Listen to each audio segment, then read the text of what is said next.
Vamos conversar com o professor da Faculdade de Direito da Universidade Federal Fluminense, integrante da Associação Brasileira de Juristas pela Democracia, a BJD, Rogério Dutra dos Santos. Bom dia novamente, Rogério. Bom dia, Glauco. Rogério, em relação justamente à pergunta, né, que eu fiz aqui e ficou aqui pendente a resposta em relação à decisão da Terceira Câmara Criminal do TJ do Rio de Janeiro, que contrariou uma jurisprudência do STF e determinou que a investigação sobre o suposto esquema da rachadinha relacionada ao senador Flávio Bolsonaro, quando era deputado estadual, saísse da primeira instância e fosse para o órgão especial do tribunal. Como que você viu essa decisão, Rogério? Na verdade, Glauco, não houve uma desobediência à decisão do STF. O que aconteceu foi que o STF decidiu há algum tempo que as pessoas com foro privilegiado, elas precisam ser levadas, os seus processos, quando investigadas, à segunda instância direto, sem passar pela primeira instância. É isso que é o foro privilegiado. E como o Flávio Bolsonaro ele já era deputado estadual à época em que as investigações estavam se referindo, ele não poderia ter sido ter se juntado ao processo na primeira instância. Deveria o processo ter sido remetido para a segunda instância. Agora, diferentemente do que diz a defesa do Flávio Bolsonaro, eu, apesar de não ter visto o processo, né, é bom que se diga isso, não vi o processo, mas em tese, né, o fato do processo poder ter investigado inicialmente apenas os funcionários legitima as investigações na primeira instância. Então não tem por que se falar em anulação dessas investigações, né? Nem, por exemplo, o relaxamento de prisão do Fabrício Queiroz, etc. O que tem que acontecer é a remessa dos autos para a segunda instância, para o TJ, e o processo será decidido lá e com eventual recurso ao STJ, ao STF. Então isso também não pode ser um tiro no pé, justamente por esse aspecto que você aborda, Rogério, já que na primeira instância haveria mais possibilidade de recursos do que agora no julgamento a partir de um órgão colegiado. Inclusive ele tem a possibilidade já, com o julgamento acelerado, em caso de condenação, perder os direitos políticos. Não pode ser também, não pode uma decisão que se reverta contra a própria defesa? Eu acho que a estratégia da defesa me parece que é uma estratégia política de atrasar um pouco a conclusão do processo, as conclusões eventuais do processo. Isso pode gerar uma sobrevida do Flávio Bolsonaro na medida em que ele está sob a expectativa de uma mudança de cenário político. Isso eventualmente influenciaria no processo. Deve ter sido essa estratégia, porque realmente ele fica agora sob a possibilidade real de, com a única decisão do tribunal, ele já entrar na lei de ficha limpa e perder a sua capacidade de participar do processo eleitoral. Agora, falando ainda do mundo jurídico, nós tivemos ontem a eleição do ministro Luiz Fux para a presidência do Supremo Tribunal Federal, cargo que ele passa a exercer a partir de setembro, com a ministra Rosa Weber de vice.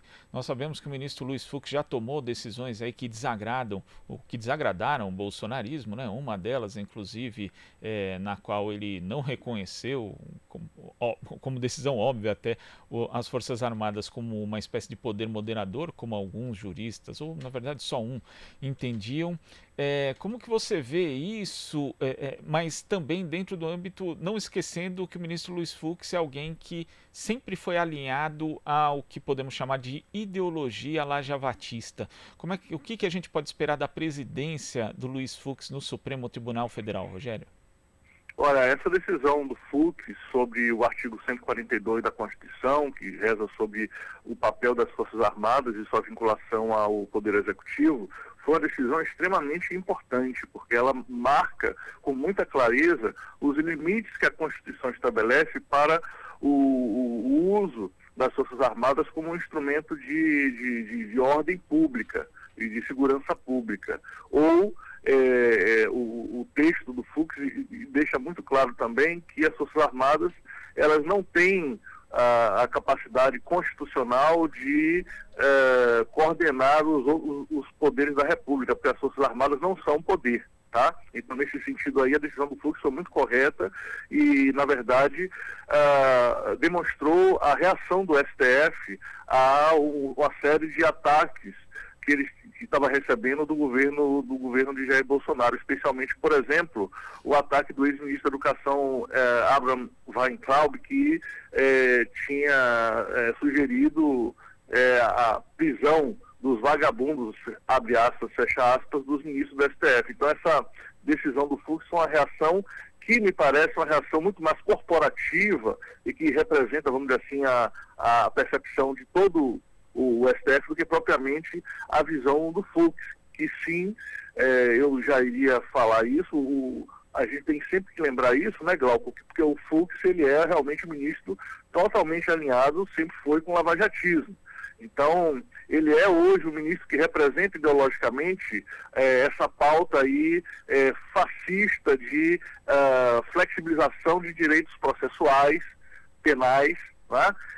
E ampliação da capacidade repressiva do aparato de Estado. Então, nesse sentido, o Fux, a gente tem sempre que lembrar isso, ele é um representante ideológico do lavajatismo e um representante político do Sérgio Moro, que ainda está no jogo. Você perceba que a Rede Globo, por exemplo, sempre que vai bater no Bolsonaro, elege o Moro como o antídoto, como o antípoda daquela sujeira, daquela corrupção. Isso aí é um processo de construção de narrativa para construir o Sérgio Moro como candidato à presidência da República. Então a gente tem que estar atento a isso.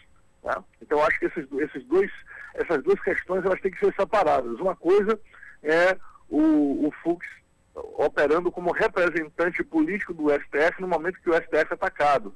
Teve uma posição exemplar nesse sentido de respeito à Constituição quanto da interpretação do artigo 142. Uma outra coisa é o Fux como um agente político ali, sozinho, operando a partir de suas preferências ideológicas. Nesse sentido aí, a gente tem que ficar muito, muito atento para o que o Luiz Fux vai fazer a partir de agora como presidente do STF. E ele vai ter o poder justamente de pautar julgamentos. A gente já viu esse tipo de interferência acontecendo no nosso processo político, por exemplo, na gestão da ministra Carmen Lúcia, à presidência, quando ela postergou, adiou quanto pôde ali a questão do julgamento da prisão após sentença condenatória em segunda instância. Queria que você falasse justamente disso, Rogério, das possibilidades, das atribuições que um presidente da Corte Suprema tem que podem acabar interferindo no processo político brasileiro. Certamente, Glauco, o presidente do STF cumpre uma função nuclear em termos de organização e pauta e decisão sobre quais processos irão a julgamento e quando eles irão a julgamento, né? E também ele tem também a atribuição de estabelecer o voto de Minerva, ou seja, se houver empate, o presidente do STF ele desempata, é o último voto. Então, nesse sentido, nós vamos ser pautados pelo Fux, né? E essa pauta pode significar, como eu disse, uma predisposição para a redução de direitos e também para a utilização política da pauta dos processos, né?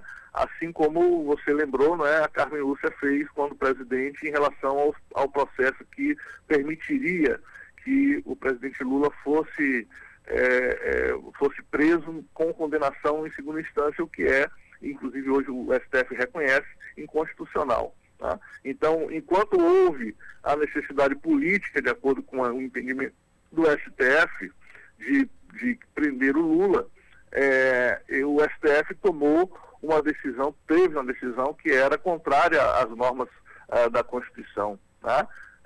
E isso pode acontecer constantemente, né? Esse ativismo judicial, essa judicialização da política é extremamente negativa em termos de fragilização do ordenamento jurídico, né? A gente passa a não ser pautado mais pela norma jurídica e sim pelo entendimento, pela interpretação de juízes, que muitas vezes é uma interpretação que não segue o texto da Constituição.